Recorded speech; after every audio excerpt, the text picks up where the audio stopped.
வணக்கம் ஆபிரகாம்.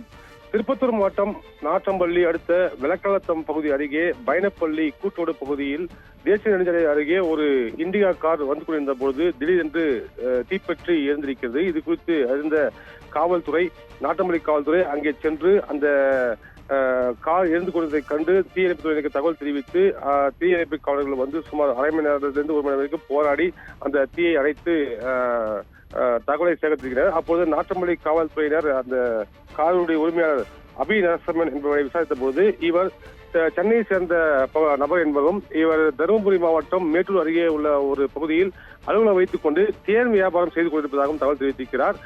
வழக்கம் போல மேட்டூர் பகுதியிலிருந்து சென்னை நோக்கி வந்து கொண்டிருந்த போது இந்த பைனப்பள்ளி கூட்டோடு அருகே தேசிய நெடுஞ்சாலையில் வந்து கொண்டிருந்த போது திடீரென தன்னுடைய கார் புகை மூட்டம் ஏற்பட்டதால் அதிர்ச்சியடைந்து உயிர் தப்பிக்கும் ஒரு சூழ்நிலைக்கு தள்ளப்பட்டு காரிலிருந்து இறங்கி வெளியே வந்திருக்கிறார்.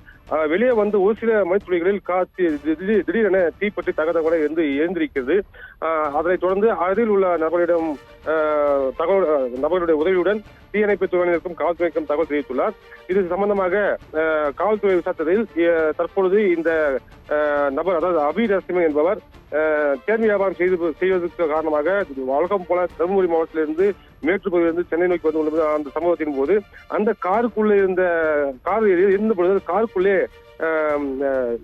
தீயணைப்பு துறையினர் வந்து அணைத்த பிறகு அந்த காருக்குள்ளே வந்து கட்டுக்கட்டாக 2000 ரூபாய் தாள்கள் எரிந்து அரைகுறையாக இருந்திருக்கிறது. இதை கண்ட அக்கம்பக்கத்தில் உள்ளவர்கள் அதை பார்த்து உணர்ச்சிப்பட்டு இந்த 2000 ரூபாய் நோட்டுகளை எடுத்து அலசி பார்த்தபொழுது ஒரு சில கட்டுகளில் மேல் பகுதியில் 2000 ரூபாய் தாள் இருப்பதும் ஒரு சில கட்டுகள் மொத்தமாக இருப்பதும் கண்டனர். அப்போ இது குறித்து விசாரித்த போது தன்னை வந்து ஒரு திரைப்பட தயாரிப்பாளர் என்றும் கொலைகாரன் பட்டி என்கிற ஒரு திரைப்படத்தை தயாரித்துக் கொண்டிருப்பதாகவும் அதற்காக வந்து இந்த 2000 ரூபாய் தாள்களை வந்து நான் போலியாக, அதாவது ஜெராக்ஸ் எடுத்து வைத்திருந்ததாக கூறியுள்ளார். இதனால் சந்தேகமடைந்த காவல்துறையினர் அபி நரசிம்மனை அழைத்துச் சென்று காவல்துறையில் வைத்து விசாரணை மேற்கொண்டு வருகின்றனர். அதாவது உண்மையாகவே இவர் திரைப்பட தயாரிப்பாளரா அல்லது வேறு ஏதேனும் கள்ள நோட்டுகளை பரிமாற்றம் செய்யக்கூடிய ஒரு நபர்களில் சம்பந்தப்பட்டதா என்பது குறித்த ஒரு தகவலை விசாரிக்க காவல் நிலையத்தை அழைத்துச் சென்று அபி நரசிம்மனை அழைத்து விசாரித்து வருகின்றனர். இருந்தாலும் இந்த திடீரென தேசிய நெடுஞ்சாலையில் இந்த கார் தீப்பற்றி என்ற சம்பவம் அந்த பகுதி முழுவதும் பெரும் பரபரப்பையும் அச்சுறுத்தலை ஏற்படுத்தியுள்ளது. ஆபிரகாம்.